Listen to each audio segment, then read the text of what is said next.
അസ്സലാമു അലൈക്കും വറഹ്മത്തുള്ളാഹി വബറകാതുഹു. അൽഹംദുലില്ലാഹി റബ്ബിൽ ആലമീൻ വലാഖിബത്തുൽ ലിൽ മുത്തഖീൻ വലാ ഉദ്വാന ഇല്ലാ അലൽ ളാലിമീൻ വസ്സലാത്തു വസ്സലാമു അലാ അഷ്റഫിൽ അംബിയാഇ വൽ മുർസലീൻ നബീന മുഹമ്മദ് വഅലാ ആലിഹി വസഹ്ബിഹി അജ്മഈൻ.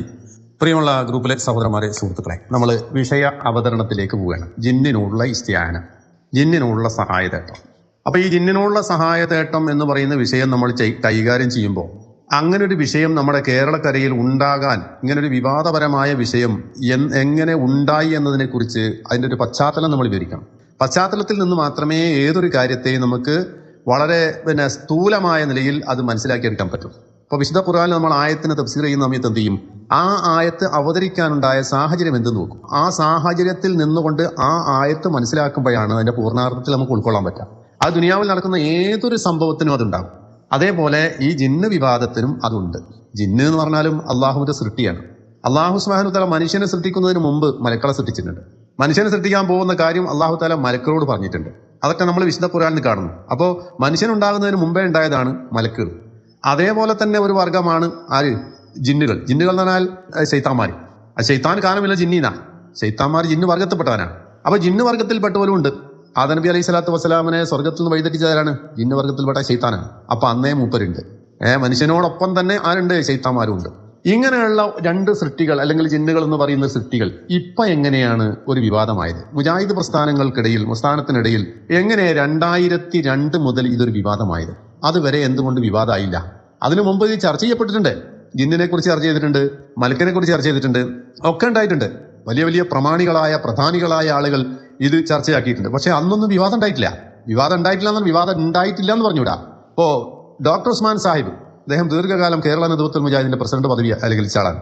അദ്ദേഹം ഒരു ശുദ്ധ നിരീശ്വരവാദിയായിരുന്നു. കടുത്ത നിരീശ്വരവാദിയും കമ്മ്യൂണിസ്റ്റുമായി ഇസ്ലാമിനെ അങ്ങേയറ്റം ഫൽസിക്കുകയും മോശമാക്കുകയും ചെയ്യാൻ വേണ്ടി ദീർഘകാലം പ്രവർത്തിച്ച് ഇജൊരു നല്ല മനുഷ്യനാകാൻ നോക്കുന്ന നാടകം ഉണ്ടാക്കി അങ്ങനെ ഇസ്ലാമിക സമൂഹത്തെ കൊഞ്ഞനം കുത്തിയിട്ടുള്ള ഒരു മനുഷ്യനായിരുന്നു ഡോക്ടർ ഉസ്മാൻ സാഹിബ്. അദ്ദേഹത്തിന് ഹിദായത്ത് കിട്ടിയതിനു ശേഷം അദ്ദേഹം ദീനിന് ഒരുപാട് സേവനങ്ങൾ ചെയ്തിട്ടാണ് അവസാനം മരിക്കുന്നത്. അദ്ദേഹം സൽസബീൽ എന്ന് പറയുന്ന കെ ഉമർ മൗലവി റഹിമഹുല്ലയുടെ ഗ്രന്ഥത്തിൽ, ആ ത്രൈമാസികയിൽ ഒരുപാട് ലേഖനങ്ങൾ എഴുതിയിട്ടുണ്ട്. ഇസ്ലാമിക യുക്തിവാദ സഹമായ കാര്യങ്ങൾക്കൊക്കെ മറുപടി എഴുതാൻ വേണ്ടി ഉമർ മൗലവി ഡോക്ടർ ഉസ്മാൻ സാഹിബിനെയാണ് ഏൽപ്പിച്ചിരുന്നത്. ആ കാലഘട്ടത്തിൽ അദ്ദേഹം പ്രധാനമായി എഴുതിയിട്ടുള്ള ഒരു ലേഖനമാണ് ജിന്നും ശൈത്താനും എന്ന പേരിൽ അദ്ദേഹം ഒരു തുടർലേഖനം എഴുതി. ആ തുടർലേഖനങ്ങൾ അവസാനം മുഖ്യ ശത്രു എന്ന പേരിൽ പുസ്തകമാക്കി പ്രസിദ്ധീകരിച്ചു. അപ്പോൾ ജിന്നുമായി ബന്ധപ്പെട്ടുള്ള ഒരുപാട് വിഷയങ്ങൾ ഖുർആന്റെയും സുന്നത്തിന്റെയും അടിസ്ഥാനത്തിൽ അദ്ദേഹം ചർച്ച ചെയ്തിട്ടുണ്ട്. അദ്ദേഹം എന്താണ് ജിന്നുകളും മറ്റു മനുഷ്യന്റെ ജീവിതത്തിൽ ഉണ്ടാക്കുന്ന ദുസ്വാധീനങ്ങളെ സംബന്ധിച്ച് പഠിക്കേണ്ട അവസ്ഥ ഒരു വിശഗ്വരൻ എന്ന നിലയിൽ അദ്ദേഹത്തിന് ബാധ്യത ഉള്ളതുകൊണ്ട് അദ്ദേഹം ചർച്ച ചെയ്തിട്ടുണ്ട്.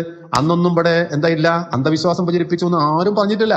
കേരള നേതൃത്വ മുജാഹിദിന്റെ സെക്രട്ടറി ആയിരുന്ന കെ പി മുഹമ്മദ് മൗലവി റഹിമഹുല്ലക്ക് അതിനെക്കുറിച്ചൊരു ആക്ഷേപം ഉണ്ടായിട്ടില്ല. അത് കേരളത്തിൽ ധാരാളമായി വിറ്റുപോയിട്ടുള്ള പുസ്തകമാണ്. അതേപോലെ വേറെയും പല ആൾക്കാർ, ചെറിയമുണ്ട് അബ്ദുൽ ഹമീദ് മദനി ഇതിൽ ഒരുപാട് ലേഖനങ്ങൾ എഴുതിയിട്ടുള്ള ആളാണ്. അന്നൊന്നും ആർക്കും ഒരു തർക്കം ഉണ്ടായിട്ടില്ല, ഒരു വിഷയമുണ്ട്. മാത്രമല്ല, ഏറ്റവും രസകരമായ സംഗതി എന്താണെന്ന് വെച്ചാൽ, തൊട്ട് മേലെ ഞാനൊരു നോട്ടീസ് ഉണ്ട്. ആ നോട്ടീസ് നിങ്ങളൊന്ന് വായിച്ചു നോക്കണം. അത് കേരള നേതൃത്വ മുജാഹിദിന്റെ ആലപ്പുഴ ജില്ലാ കമ്മിറ്റിയോ മറ്റോ നടത്തിയിട്ടുള്ള ഒരു പ്രധാനപ്പെട്ട പരിപാടിയുടെ നോട്ടീസാണ്. ആ നോട്ടീസിൽ പ്രധാനപ്പെട്ട ഒരു വിഷയം കൈകാര്യം ചെയ്യുന്ന ആരാന്നറിയാം? ഡോക്ടർ സുബൈർ. എന്താ മൂപ്പരെ വിഷയം എന്നറിയോ? മനുഷ്യനും ജിന്നും. ആ വട്ടത്ത് കൊടുത്ത ഭാഗം ശരിക്കും ശ്രദ്ധിക്കും. മനുഷ്യനും ജിന്നും എന്ന വിഷയം പ്രത്യേകമായി ഡോക്ടർ സുബൈർ എന്ന് പറയുന്ന ആ അവസാന കേരള നേതൃത്വ മുജാഹിദിന്റെ ആളുകൾക്കൊക്കെ വല്ലാത്ത ചതുർത്ഥിയായി മാറിയിട്ടുള്ള ഡോക്ടർ സുബൈർ നല്ലൊരു തഖിയായ മനുഷ്യനാണ്, നല്ല ഡോക്ടറാണ്. അദ്ദേഹം ഡോക്ടർ ഉസ്മാൻ സാഹിബിന്റെ അതേ വാദം പിൻപറ്റിക്കൊണ്ട് ജിന്നുമായി ബന്ധപ്പെട്ട കാര്യങ്ങളും അതിന്റെ ചികിത്സയും കാര്യങ്ങൾക്കൊക്കെ പ്രത്യേകമായ പ്രോത്സാഹനം നൽകിയിട്ടുള്ള ഒരാളാണ്. അദ്ദേഹം അത് പഠിച്ചിട്ടുണ്ട്. പഠിച്ചതിന്റെ അടിസ്ഥാനത്തിൽ അദ്ദേഹം ഇത് പഠിച്ച് പറയാൻ തുടങ്ങിയപ്പോൾ ആണ് കുഴപ്പമുണ്ടായത്. അദ്ദേഹത്തിനെ അരിക്കാക്കാൻ വേണ്ടി ഒരുപാട് ആൾക്കാർ ശ്രമിച്ചിട്ടുണ്ടല്ലോ. പക്ഷേ അദ്ദേഹത്തിനെ പ്രോത്സാഹിപ്പിച്ചവരായ ആളുകൾ ആരെന്നറിയങ്ങള്? കേരള നേതൃത്വ മുജാഹിദിന്റെ നായകന്മാരായ ആളുകളാണ്. ഈ നോട്ടീസിലെ പേരുകൾ വായിച്ചു നോക്കുക. ടി പി അബ്ദുൽ ഖായ മദനി അവസാനത്തിലുണ്ട്. സി പി ഉമർ സുല്ലമി അതിന്റെ നോട്ടീസിലുണ്ട്. അദ്ദേഹം പ്രത്യേകമായി വിഷയം കൈകാര്യം ചെയ്യുന്ന ആളാണ്. എച്ച് ഇ മുഹമ്മദ് ബാബു സേട്ട് മുജാഹിദ് പ്രസ്ഥാനത്തിന്റെ നേതാക്കന്മാരാണ്. ആലപ്പുഴ കമ്മിറ്റിയുമായി ബന്ധപ്പെട്ടുകൊണ്ടുള്ള അതിന്റെ വലിയ വലിയ നേതാക്കന്മാർ എന്ന് ഇന്നും അന്നും അറിയപ്പെടുന്നവരായ ആളുകളൊക്കെയുള്ള ഒരു മീറ്റിങ്ങിലല്ല, ഒരു ക്യാമ്പിൽ പ്രധാനമായ ഒരു വിഷയം അവതരിപ്പിക്കാൻ വേണ്ടി ഡോക്ടർ സുബൈർ സാഹിബിനെ ക്ഷണിക്കുകയും അദ്ദേഹം ജിന്നും മനുഷ്യനും എന്ന വിഷയം തന്നെ കൈകാര്യം ചെയ്യുകയും ചെയ്തു. ആർക്കും പരാതി ഉണ്ടായില്ലെന്ന് മാത്രമല്ല, അതൊക്കെ ഒരു പഠിക്കേണ്ട വിഷയമാണ് എന്ന നിലക്ക് തന്നെയാണ് ഇങ്ങനൊരു വിഷയം കൊടുത്തിട്ട് ആളെ കൊണ്ട് ക്ലാസ് എടുപ്പിച്ചിട്ടുള്ളത്. അപ്പൊ ഡോക്ടർ സുബൈർ സാഹിബിനെ പോലെയുള്ള ആളുകളെ വിളിച്ചു വരുത്തിക്കൊണ്ട് ജിന്നും സിഹറും അതുപോലെ തന്നെ മനുഷ്യനും ഒക്കെയായി ബന്ധപ്പെട്ടുകൊണ്ടുള്ള ക്ലാസുകൾ സംഘടിപ്പിച്ചതിൽ ആർക്കൊക്കെ പങ്കുണ്ട്? കേരള നദവത്തുൽ മുജാഹിദിന്റെ നേതാക്കന്മാരായ ആളുകൾക്കുണ്ട്. അതേപോലെ തന്നെ CD ടവറുകാർക്കുണ്ട്, അതുപോലെ തന്നെ മർക്കസ് ദേവക്കാർക്കുണ്ട്. മർക്കസ് ദേവന്റെ നേതാക്കന്മാരുണ്ട് ഇതിൻ്റെ അകത്ത്, അതേപോലെ തന്നെ CD ടവറിന്റെ നേതാക്കന്മാരുണ്ട്, എല്ലാ കൂട്ടരുണ്ട്. അന്നൊന്നും ഈ ജിന്ന് എന്ന് പറഞ്ഞത് ഒരു ചതുർത്ഥി ആയിട്ടില്ലായിരിക്കും. അത് ഒരു വിവാദ വിഷയം ആർക്കും ആയിട്ടില്ല. പഠിക്കേണ്ട വിഷയമായതുകൊണ്ടാണല്ലോ ക്യാമ്പിൽ വിളിച്ചിട്ട് ക്ലാസ് എടുപ്പിക്കുന്നത്. ഡോക്ടർ ഉസ്മാൻ സാഹിബ് പുസ്തകം എഴുതിയപ്പോൾ ആർക്കും പരാതി ഉണ്ടായിട്ടില്ല. ഉമർ മൗലവി സൽസബിൽ പ്രസിദ്ധീകരിച്ചപ്പോൾ ആർക്കും പരാതി ഉണ്ടായില്ല. ആർക്കും ഒരു പ്രശ്നമില്ല. പിന്നെ എങ്ങനെയാ 2007 മുതൽ ഇതൊരു വലിയ വിഷയമായി മാറിയത് എന്ന ചില അടിസ്ഥാനപരമായ ചില വിഷയങ്ങളുണ്ട്. 2007 മുതലാണ് ഇത് വിവാദമാകാൻ തുടങ്ങിയത്. 2007 ഒരു സമയം എന്ന് പറഞ്ഞാൽ എന്താണ്? 2002 മുജാഹിദ് പ്രസ്ഥാനത്തിനുള്ളിൽ പിളർപ്പുണ്ടായത്. ഒന്നാമത്തെ പിളർപ്പ് അഥവാ പിന്നെ മർക്കസ് ദേവ മുജാഹിദുകളൊന്നും CD ടവർ അന്ന് ഉണ്ടായിട്ടില്ല. ഔദ്യോഗിക മുജാഹിദ് എന്ന പേരുണ്ടായിരുന്ന വേറൊരു വിഭാഗവും. 2 വിഭാഗമായി പിരിയുന്നത് 2002 ആ 2002 ഇത് വേർപിരിഞ്ഞ് പോയപ്പോ മുജാഹിദ് പ്രസ്ഥാനത്തിന്റെ ദഅവത്ത് വളരെ സുസജ്ജമായി മുന്നോട്ട് പോയി. ആ സുസജ്ജമായി മുന്നോട്ട് പോയപ്പോൾ ആ കൂട്ടത്തിൽ പ്രധാനികളായിരുന്നു ഒരു സംവാദങ്ങളും അല്ലാത്ത കാര്യങ്ങളൊക്കെ ആയിട്ട് മുന്നോട്ട് പോയതിൽ പ്രധാനപ്പെട്ട ചില വ്യക്തികളുണ്ട്. അതൊന്ന് KK സക്കരിയ സ്വലാഹി റഹിമഹുല്ലാ. അദ്ദേഹത്തിന് എല്ലാവിധ വൈജ്ഞാനികമായ പിൻബലവും നൽകിയിട്ടുള്ള ആളാണ്. പിന്നെ തുറക്കൽ P അബ്ദുൽ ജബ്ബാർ മൗലവി റഹിമഹുല്ലാ. രണ്ടുപേരും എന്റെ അങ്ങേയറ്റം അടുത്ത സുഹൃത്തുക്കൾ മാത്രമല്ല. പിന്നെ അബ്ദുൽ ജബ്ബാർ മൗലവി എന്ന് പറഞ്ഞാൽ അദ്ദേഹത്തിനേക്കാളും വളരെ പ്രായമുള്ള ആളാണെങ്കിലും ഒരു സുഹൃത്തിനേക്കാളും അടുത്ത് ഞങ്ങൾ പെരുമാറിയിട്ടുണ്ട്. രണ്ടുപേരും എൻ്റെ ഏറ്റവും വേണ്ടപ്പെട്ടവരായ ആളുകളാണ്. അവർ രണ്ടുപേരുമാണ് പ്രധാനമായും മർക്കസ് ദഅവ വിഭാഗം വിട്ടുപോയതിനു ശേഷം സംവാദവേദികളിലും ഈ ദഅവത്ത് മേഖലയിലേക്കും അതിശക്തമായി മുന്നോട്ട് വന്നിട്ടുണ്ട്. അതിന്റെ ഒരു ഫലമായിട്ട് ഒരുപാട് മാറ്റങ്ങൾ കേരളത്തിലുണ്ടായി. വമ്പിച്ച ദഅവത്ത് രംഗത്ത് വലിയ മാറ്റങ്ങളുണ്ടായി. അങ്ങനെ ഈ ഒരു സംഗതി നടന്നു പോകുന്നതിനിടയിലാണ് എന്തുണ്ടാകുന്നതെന്നറിയോ? ഖുറാഫികളായ കുറച്ച് ആൾക്കാർ രംഗപ്രവേശം ചെയ്യുകയും അവർ ഈ ദഅവത്തിനെ ഒന്ന് ശരിയാക്കണം എന്ന് വേണ്ടിയിട്ട് പ്രവർത്തിക്കുകയും ചെയ്തു. അങ്ങനെ പ്രവർത്തിച്ച കൂട്ടത്തിൽ ഒരാളാണ് അബ്ദുൽ ഹമീദ് ഫൈസി അമ്പലക്കടവ്. അദ്ദേഹം SYSന്റെ ഒക്കെ നേതാവായ ഒരാളാണ്. ഇപ്പോഴും പിന്നെ ഒരു കുതന്ത്രക്കാരനായി ഇപ്പോഴും അറിയപ്പെടുന്ന, സമസ്തന്റെ ഉള്ളിൽ കുതന്ത്രം കാണിക്കുന്ന വ്യക്തിയാണ് ആര്? ഈ അബ്ദുൽ ഹമീദ് ഫൈസി എന്ന് പറയുന്ന ചങ്ങാതി. ഞങ്ങൾ ഒരുമിച്ച് അലിഗറിൽ പരീക്ഷ എഴുതാൻ പോയപ്പോൾ പിന്നെ ട്രെയിനിന് അദ്ദേഹത്തിന് ഏറ് കിട്ടിയപ്പോൾ പോയി സഹായിച്ചത് ഞാനാണ്. അങ്ങനെയൊക്കെ ചില ബന്ധങ്ങളുണ്ട്. ഏതായിരുന്നാലും ആളൊരു മൊരടനാണ്. ഇയാള് എവിടെ ചെന്ന് കഴിഞ്ഞാലും അവിടെ ഫിത്തന ഉണ്ടാക്കും. അപ്പോ ഇദ്ദേഹത്തിന്റെ ഒരു ഫിത്തന രംഗത്ത് വന്നു. അദ്ദേഹം ചില ലേഖനങ്ങൾ ചന്ദ്രിക ദിനപത്രത്തിലൂടെ പ്രസിദ്ധീകരിച്ചു. എന്താ ചന്ദ്രിക ദിനപത്രത്തിലൂടെ? മുജാഹിദുകളുടെ തൗഹീദ് പൊളിഞ്ഞതാകുന്നു എന്ന് സ്ഥാപിക്കലാകുന്നു അദ്ദേഹത്തിന്റെ ലക്ഷ്യം. അതിനുവേണ്ടി അദ്ദേഹം ലേഖനങ്ങൾ എഴുതി. എന്താണ് അദ്ദേഹത്തിന്റെ ലേഖനത്തിന്റെ അടിസ്ഥാനപരമായ കണ്ടന്റ് എന്ന് അറിയാം നിങ്ങൾ? മുജാഹിദുകൾ എന്ന് പറഞ്ഞവർ തൗഹീദിനെ നിർവചിച്ചത് തെറ്റാണ്. മുജാഹിദുകളുടെ നിർവചന പ്രകാരം തന്നെ മുജാഹിദുകൾ മുശ്രിക്കുകളും കാഫിറുകളുമാണ് എന്ന് സ്ഥാപിക്കലാണ്. എന്താണ് അങ്ങനെ മുശ്രിക്കാൻ കാരണം? മുജാഹിദുകളുടെ തൗഹീദിന്റെ നിർവചനം എന്താ? അദൃശ്യവും അഭൗതികവും കാര്യകാരണ ബന്ധങ്ങൾക്ക് അതീതവുമായ നിലയിൽ ഈ ലോകത്ത് മനുഷ്യനിൽ ഇടപെടാൻ കഴിയുന്നവൻ ഏകനായ അള്ളാഹു മാത്രമാണ്. അള്ളാഹുവിനല്ലാതെ അള്ളാഹുവിന്റെ സൃഷ്ടികൾക്ക് ആർക്കും അഭൗതികമായി കാര്യകാരണ ബന്ധങ്ങൾക്ക് അതീതമായി ഇടപെടാൻ കഴിയുകയില്ല. അങ്ങനെ കഴിയുമെന്ന് വിശ്വസിച്ചാൽ അവൻ മുശ്രിക്ക്. അപ്പോൾ മരിച്ചുപോയ അമ്പിയാക്കന്മാര്, ഔലിയാക്കന്മാര് ഇവരൊക്കെ കാര്യകാരണത്തിന് അപ്പുറത്തുള്ളവരാണ്. അവരൊക്കെ മനുഷ്യന്റെ ജീവിതത്തിൽ ഇപ്പോഴും ഇടപെടുന്നു എന്നുള്ള സമസ്തക്കാരുടെ വിശ്വാസം ശിർക്കിന്റെ വിശ്വാസമാണ്. കാരണം അഭൗതികമായ കാര്യകാരണ ബന്ധങ്ങൾക്ക് അതീതമായ നിലയിൽ അവർക്ക് നമ്മളിൽ ഇടപെടാൻ കഴിയുന്നു എന്ന വിശ്വാസമുള്ളത് കൊണ്ട് അവർ മുശ്രിക്കുകളാണ്, അവർ ചെയ്യുന്നത് ശിർക്കാകുന്നു എന്നാകുന്നു നമ്മുടെ ഈ നിർവചനം കൊണ്ട് സ്ഥാപിക്കാൻ ഉദ്ദേശിക്കപ്പെടുന്നത്. അപ്പൊ സമസ്തക്കാരായ ഖുറാഫികൾ അവർ ചെയ്യുന്നത് പിന്നെ അവരുടെ വിശ്വാസം അഹ്ലുസുന്നത്തിന്റെ വിശ്വാസത്തിന് എതിരായ തൗഹീദിന് വിരുദ്ധമായ വിശ്വാസമാണ് മരണപ്പെട്ടവരിൽ അവർ വെച്ചു പുലർത്തുന്നത് സ്ഥാപിക്കാൻ വേണ്ടിയാണ് പ്രധാനമായും അദൃശ്യവും അഭൗതികവും കാര്യകാരണ ബന്ധങ്ങൾക്ക് അതീതവുമായ നിലയിൽ മനുഷ്യന്മാരിൽ അള്ളാഹു അല്ലാത്ത അള്ളാഹുവിന്റെ സൃഷ്ടികൾപ്പെട്ട ആരെങ്കിലും ഇടപെടുന്നു വിശ്വസിച്ചാൽ അത് ശിർക്കാകുന്നു എന്ന് നമ്മൾ നിർവചിക്കാൻ കാരണം. അപ്പൊ ഈ നിർവചനത്തിന്റെ മുകളിൽ തൂങ്ങി ആര്? അമ്പലക്കടവ് ഫൈസി. ഓൻ പറഞ്ഞ എന്താണെന്നറിയങ്ങള്? അങ്ങനെയാണെങ്കിൽ നിങ്ങൾ മുശ്രിക്കീങ്ങൾ തന്നെയാണല്ലോ, മുജാഹിദീങ്ങൾ മുശ്രിക്കീങ്ങളാണല്ലോ. എന്താ ഈ നിർവചന പ്രകാരം മുജാഹിദീങ്ങൾ മുശ്രിക്കാകാൻ കാരണം? മുജാഹിദുകളും ജിന്നുകളിൽ വിശ്വസിക്കുന്നുണ്ട്, ശൈത്താന്മാരിൽ വിശ്വസിക്കുന്നുണ്ട്, മലക്കുകളിൽ വിശ്വസിക്കുന്നുണ്ട്. ശൈത്താന്മാർ, ജിന്നുകൾ തുടങ്ങിയവർ മനുഷ്യന്മാരുടെ ജീവിതത്തിൽ ഇടപെടുന്നു, മനുഷ്യന്മാരിൽ വസ്വാസം ഉണ്ടാക്കുന്നു, മനുഷ്യന് രോഗം ഉണ്ടാക്കുന്നു, മനുഷ്യന്മാരിൽ ബുദ്ധിമുട്ടുണ്ടാക്കുന്നു. ഇതൊക്കെ കാര്യകാരണ ബന്ധങ്ങൾക്ക് അതീതമായ നിലയിൽ ജിന്നിന് മനുഷ്യന്മാരിലൂടെ ഇടപെടൽ ആണ് നാം മൂപ്പർ സ്ഥാപിച്ചത്. മലക്കുകൾ മനുഷ്യൻ പറയുന്ന കാര്യങ്ങൾ എഴുതി വെക്കുന്നു, മനുഷ്യനെ സഹായിക്കുന്നു, മനുഷ്യനെ സംരക്ഷിക്കുന്നു. ഇതൊക്കെ മലക്കുകളെ അള്ളാഹു താല ഏൽപ്പിച്ചിട്ടാണ്. അപ്പൊ മലക്കിന്റെ സഹായം നമുക്ക് വരിക, മലക്ക് നമ്മൾ പറഞ്ഞത് എഴുതി വെക്കുക എന്നൊക്കെ പറയുന്ന കാര്യങ്ങളും അഭൗതികമാണ്, കാര്യകാരണബന്ധങ്ങൾക്ക് അതീതമായിട്ട് ചെയ്യുന്നതാണ്. അതുകൊണ്ട് ഈ വിശ്വാസം മുജാഹിദീങ്ങൾക്ക് ഉള്ളത് കൊണ്ട് അവർ പറയുന്ന നിർവചനപ്രകാരം മുശ്രിക്കാണ്. അഥവാ അദൃശ്യവും അഭൗതികവും കാര്യകാരണ ബന്ധങ്ങൾക്ക് അതീതവുമായ നിലയിൽ സഹായിക്കാൻ അള്ളാഹുവിന് മാത്രമേ കഴിയൂ എന്നുള്ള അവരുടെ നിർവചനം പൊളിഞ്ഞിരിക്കുന്നു. കാരണം ജിന്നും മലക്കും മനുഷ്യന്മാരിൽ ഇടപെടുന്നുണ്ട് എന്ന് അവർ വിശ്വസിക്കുന്നത് എന്തിന്റെ അടിസ്ഥാനത്തിലാണ്? കാര്യകാരണ ബന്ധങ്ങൾക്ക് അതീതമായ അഭൗതികമായ നിലയിൽ ഇടപെടുന്നതിൽ വിശ്വസിക്കലാണ്. അതുകൊണ്ട് നിർവചനം പൊളിഞ്ഞിരിക്കുന്നു, മുജാഹിദീങ്ങളുടെ തൗഹീദും പൊളിഞ്ഞിരിക്കുന്നു എന്ന് പറഞ്ഞുകൊണ്ട് ലേഖനം എഴുതി പ്രസിദ്ധീകരിച്ചു. സ്വാഭാവികമായും ദഅവത്ത് രംഗത്ത് ഉള്ളവരായ ആളുകൾ എന്ത് ചെയ്യണം? അവരതിനെ പ്രതിരോധിക്കണ്ടേ? അതിന്റെ വസ്തുത എന്നതാണെന്ന് ബോധ്യപ്പെടുത്തണ്ടേ? അങ്ങനെ ബോധ്യപ്പെടുത്താൻ വേണ്ടിയാണ് കെ സക്കരിയ സലാഹി റഹിമഹുല്ല ചന്ദ്രികയിൽ ഇദ്ദേഹത്തിന് മറുപടി എഴുതിയത്. ചന്ദ്രികയിൽ തന്നെ അബ്ബൽകട് ഫൈസിയുടെ ലേഖനങ്ങൾക്ക് മറുലേഖനങ്ങൾ എഴുതിക്കൊണ്ട് അതിനോട് പ്രതികരിച്ചു. അതിൽ പറഞ്ഞ പ്രധാനപ്പെട്ട പോയിന്റ് എന്താണ്? ജിന്ന് മലക്ക് തുടങ്ങിയിട്ടുള്ള മനുഷ്യനെ സംബന്ധിച്ചിടത്തോളം അദൃശ്യമായ സൃഷ്ടികളൊന്നും മനുഷ്യന്മാരിൽ ഇടപെടുന്നത് അദൃശ്യമായിക്കൊണ്ട് അഭൗതികമായിക്കൊണ്ട് കാര്യകാരണ ബന്ധങ്ങൾക്ക് അതീതമായിക്കൊണ്ടല്ല, മറിച്ച് സൃഷ്ടികൾക്ക് അള്ളാഹു താല നിശ്ചയിച്ചിട്ടുള്ള വ്യവസ്ഥ അനുസരിച്ച് അവ ചെയ്യുന്നതാണ്. അതൊക്കെ ഭൗതികം തന്നെയാണ്, അതൊന്നും അഭൗതികമാണ് എന്ന് മുജാഹിദീങ്ങൾ പണ്ടും പറഞ്ഞിട്ടില്ല, ഇന്നും പറഞ്ഞിട്ടില്ല, ഒരു കാലത്തും പറയാനും പോകുന്നില്ല എന്ന നിലയിൽ അതിന് മറുപടി എഴുതി. അങ്ങനെയാണ് ഈ ചർച്ച ഉണ്ടാവുന്നത്. ജിന്ന് എന്ന് പറയുന്ന ചർച്ച ഉണ്ടാകുന്നത് അങ്ങനെയാണ്. ഖുറാഫികൾ അവരുടെ ശിർക്കിനെ ന്യായീകരിക്കാൻ വേണ്ടി കൊണ്ടുവന്നിട്ടുള്ള ന്യായങ്ങളെ പൊളിക്കുന്നതിന് വേണ്ടി നമ്മളുടെ ആളുകൾ ജബ്ബാർ മൗലവിയും അതുപോലെ തന്നെ സക്കരിയ സലാഹി റഹിമഹുല്ലയും അതിന് എതിരെ ലേഖനങ്ങൾ എഴുതി. അങ്ങനെയാണ് ഈ ചർച്ച ഉണ്ടാകുന്നത്. അങ്ങനെയാണ് ഈ അബ്ദുൽ ഹമീദ് ഫൈസിയുടെ ചില പുസ്തകങ്ങൾക്കൊക്കെ മറുപടി എഴുതാൻ വേണ്ടി അബ്ദുൽ ജബ്ബാർ മൗലവി തയ്യാറാകുകയും അദ്ദേഹം അൽ ഇസ്ലാഹ് മാസികയിലൂടെ അതിന് ഖണ്ഡനം എഴുതുകയും ചെയ്തു. ആ അൽ ഇസ്ലാഹ് മാസികയിൽ അബ്ദുൽ ഹമീദ് ഫൈസി അമ്പലക്കടവിന് മറുപടി എഴുതിയ കൂട്ടത്തിൽ അദ്ദേഹം തൗഹീദിനെ നിർവചിക്കുന്നതിന് ചില കാര്യങ്ങൾ എഴുതുകയുണ്ടായി. അതിൽ ചിലതാണ് ഞാൻ വായിച്ചു കേൾപ്പിച്ചത്.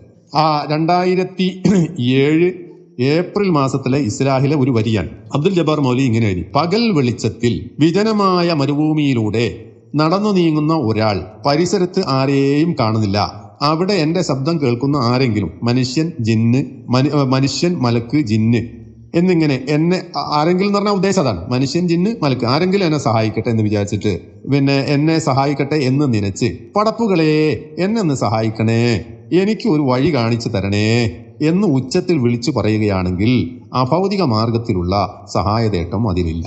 എന്താണ് പറയുന്നത്? ഒരാൾ പകൽ വെളിച്ചത്തിൽ ഇങ്ങനെ നടന്നു പോവുകയാണ്. വിജനമായ മരുഭൂമിയിലൂടെ ആണ് നടന്നു പോകുന്നത്.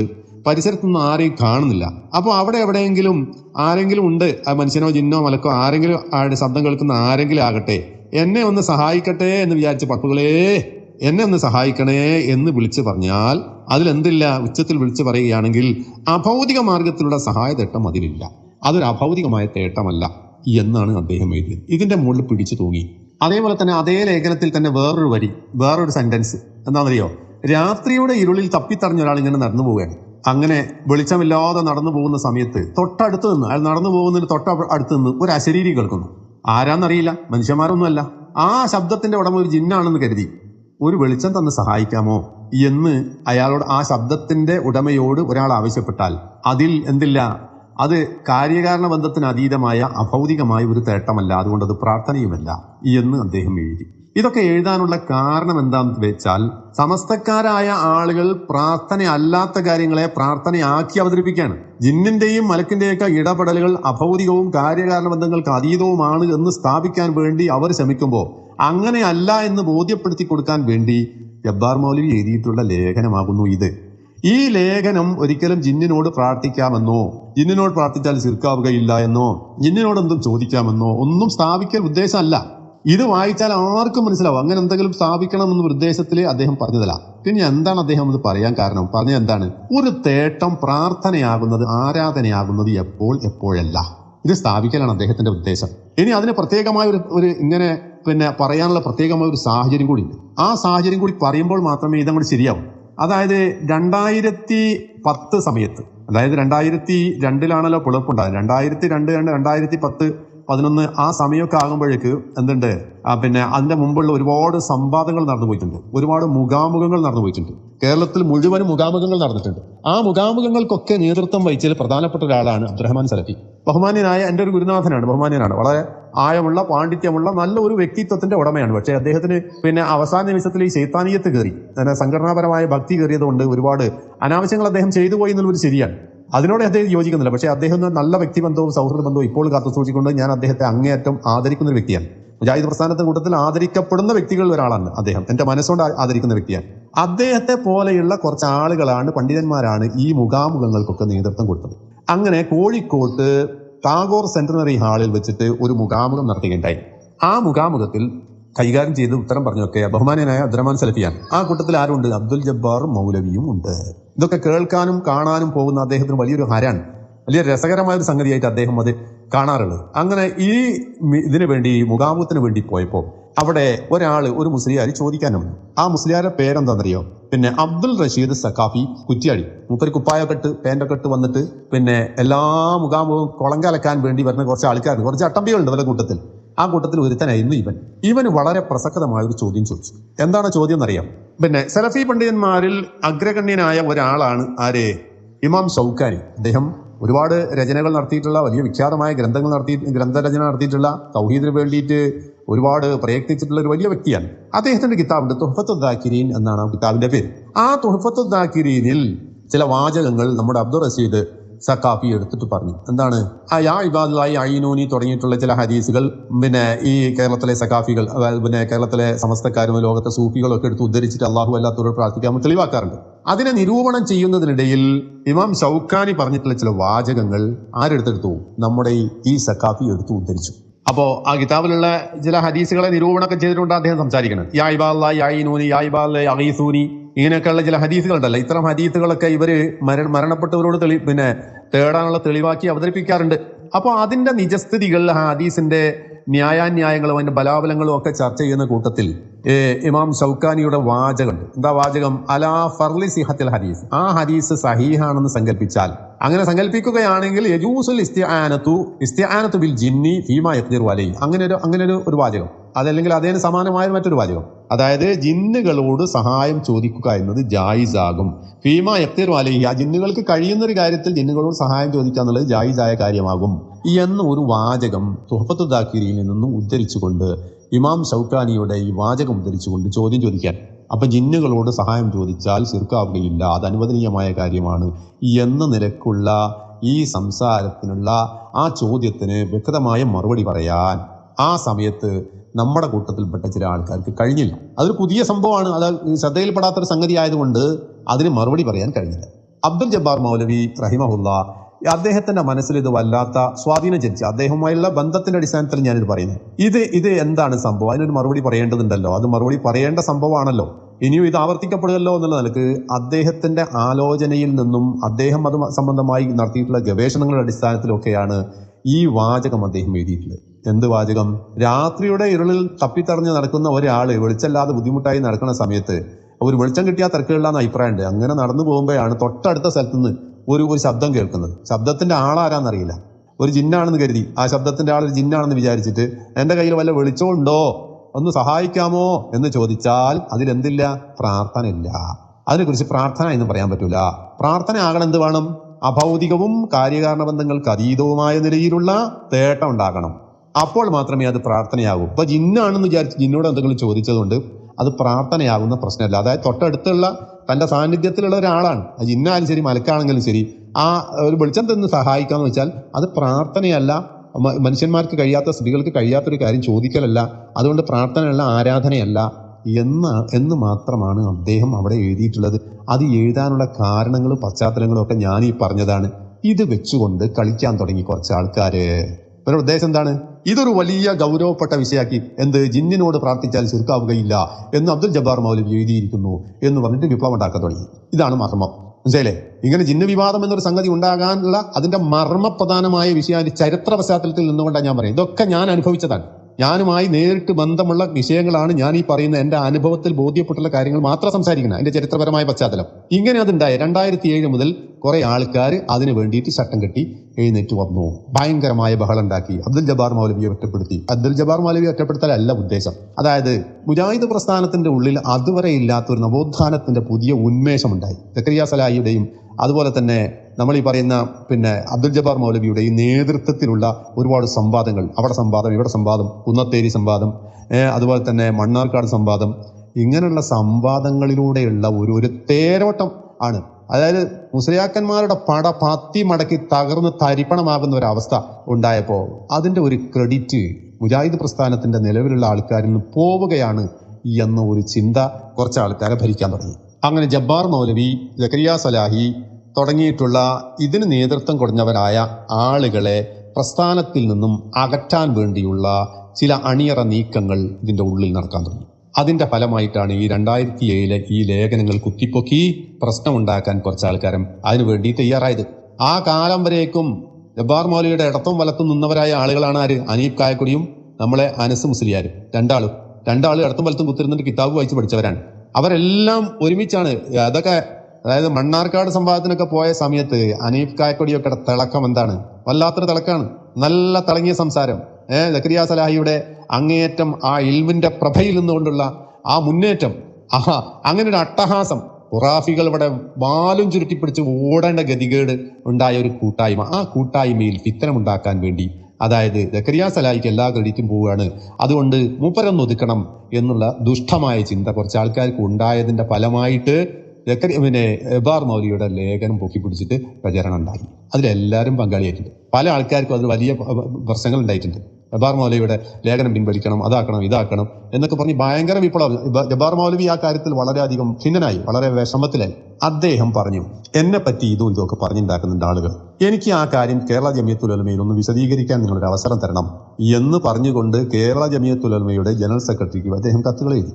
അദ്ദേഹം നിരന്തരം ആവശ്യപ്പെട്ടു, എന്നെ പേരിൽ അതൊക്കെ പറഞ്ഞുണ്ടാക്കുന്നത്, അതുകൊണ്ട് എനിക്ക് എന്റെ കാര്യം ഒന്ന് വിശദീകരിക്കാനുള്ളത് ഞാൻ ആരോടാ പറയേണ്ടത്, അതുകൊണ്ട് അതിനുള്ള വേദി കേരള ജമിയത്തുൽ ഉലമ ഉണ്ടാക്കണം എന്ന് അദ്ദേഹം ആവശ്യപ്പെട്ടു.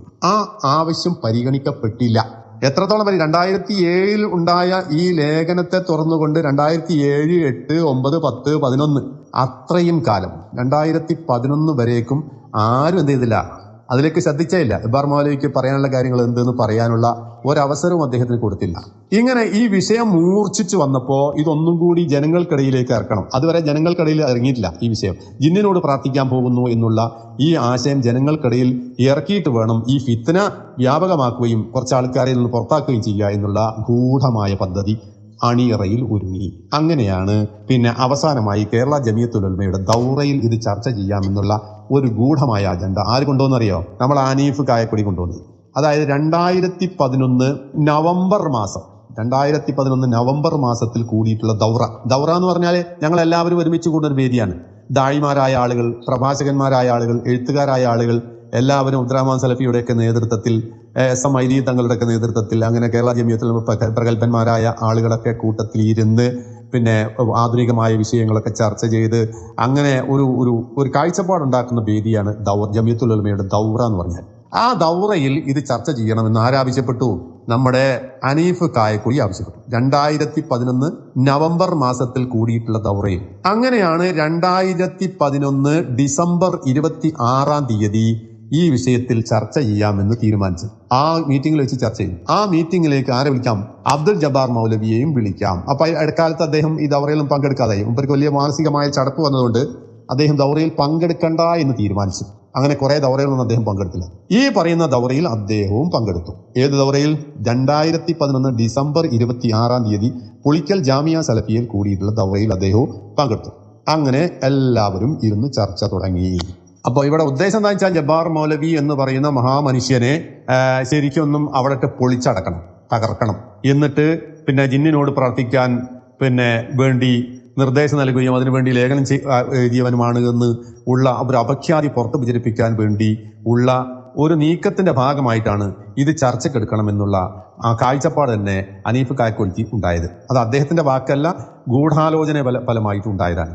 അങ്ങനെ 2011 ഡിസംബർ 26 പുളിക്കൽ വെച്ചിട്ടുള്ള മീറ്റിംഗിൽ കാര്യങ്ങൾ ചർച്ച ആയി.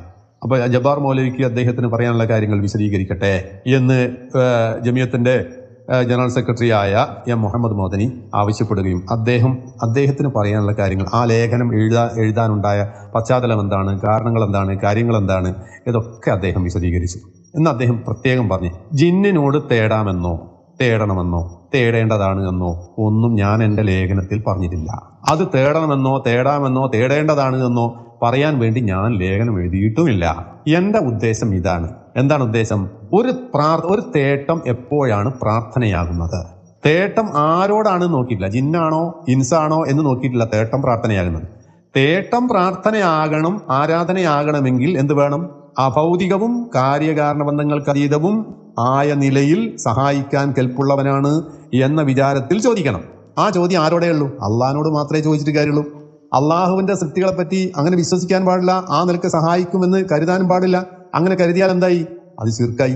ഇതാണ് അദ്ദേഹത്തിന് പറയാനുണ്ടായ കാര്യം. അത് അദ്ദേഹം ആവർത്തിച്ച് പറഞ്ഞു. ഇത് സമയം കഴിയുന്ന അവസാനം അനീബ് കായക്കൊടിയും അനസ് മുസ്ലിയാരും ജബ്ബാർ മൗലവിയെ എന്തെങ്കിലുമൊക്കെ ചെയ്യണം എന്നുള്ള കോലത്തിലായി. പിടിക്കലും വലിക്കലും ഒക്കെ തുടങ്ങി. അങ്ങനെ അദ്ദേഹം വളരെ വേദനയോടുകൂടി ആ മീറ്റിൽ നിന്ന് ഇറങ്ങിപ്പോവുകയാണ് ചെയ്തത്. ഉച്ചയ്ക്ക് ശേഷം അദ്ദേഹം ഇറങ്ങിപ്പോവുകയാണ് ചെയ്തിട്ടുള്ളത്. അദ്ദേഹം ഇറങ്ങിപ്പോവല്ലാതെ നിവൃത്തിയില്ല. അദ്ദേഹം ആ പറഞ്ഞ കാര്യങ്ങളൊന്നും എന്തല്ല, അദ്ദേഹം പറഞ്ഞ ഒരു ന്യായത്തെയും ഖണ്ഡിക്കുവാൻ, പ്രമാണത്തിന്റെ അടിസ്ഥാനത്തിൽ ഖണ്ഡിക്കാൻ ആ മീറ്റിങ്ങിൽ പങ്കെടുത്ത് ഒരു കുട്ടിക്കും കഴിഞ്ഞിട്ടില്ല. കാരണം അത് അത്രയും യുക്തിബദ്ധമായ ഒരു കാര്യമായിട്ടാണ് അദ്ദേഹം പറഞ്ഞിട്ടുള്ളത്. അതിന് മാത്രമല്ല, അതിൽ പ്രധാനപ്പെട്ട സംഗതി എന്താണെന്ന് വെച്ചാല് ഇത് അദ്ദേഹത്തിൻ്റെത് മാത്രമല്ല, മറിച്ച് അതിന്റെ മുമ്പ് ചെറിയമുട്ട അബ്ദുൽ ഹമീദ് മദനി പറഞ്ഞിട്ടുണ്ട്. ഞാൻ വായിച്ച് കേൾപ്പിച്ചുതരാം. എന്താണെന്നറിയോ? പ്രാർത്ഥന, തൗഹീദ്, ചോദ്യങ്ങൾക്ക് മറുപടി എന്ന ചെറിയമുട്ട അബ്ദുൽ ഹമീദ് മദനിയുടെ പുസ്തകത്തിന്റെ പേജ് 78-ാമത്തെ പേജിൽ പറയുന്നത് കേൾക്കുക. എന്താ അദ്ദേഹം എഴുതിയത്?